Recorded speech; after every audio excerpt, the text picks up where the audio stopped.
Kasagaran sa mga Sunday keepers, mga kigalan ug maigsoon, mungalan nga ang founder kuno sa Seventh-day Adventist si Ellen G. White ug usa kini kabuang-buang.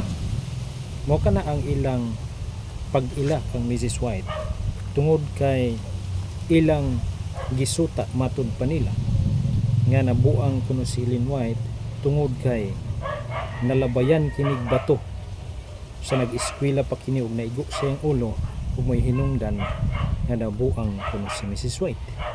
Apan kung atong tan-awon ang kasaysayan sa Biblia, mga kaigsunan, nga samtang usab si Pablo nagagukod sa mga Kristohanon sa dili pa siya kinabig sa Ginoo, gilutos niya ang mga tumutuo ug subay sa dalan sa Damasco natumba siya, mga kaigilaan, sumala pa diha sa kapatilo 9 sa buhat. O gani gikomentaryuhan kini sa uban nga si Pablo, mga kaigilaan, do na usab pagkabuang or mental disorder.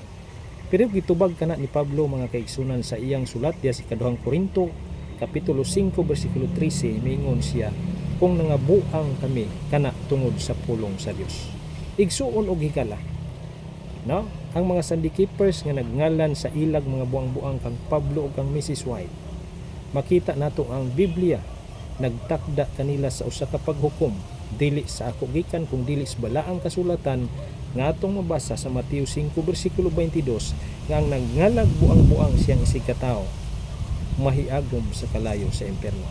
Igsuon nga Sunday keepers ug uban pang denominasyon nga nagngalan kang Mrs. White nga usa ka buang-buang, dawatan ninyo ang paghukom sa Biblia na kung dili ka mo mohunong niana, mupadayon ang Dios sa pagpahamtang kaninyo niining silot sa impyerno, sumala sa atong gibasa sa Mateo 5:22. Kay mo kanay silot sa mga tao nga nag-akusar ngadto sa kang Mrs. White nga si Mrs. White nagdala lamang sa matuod nga mensahe sa Ginoo. God bless igsoon og mayong adlaw.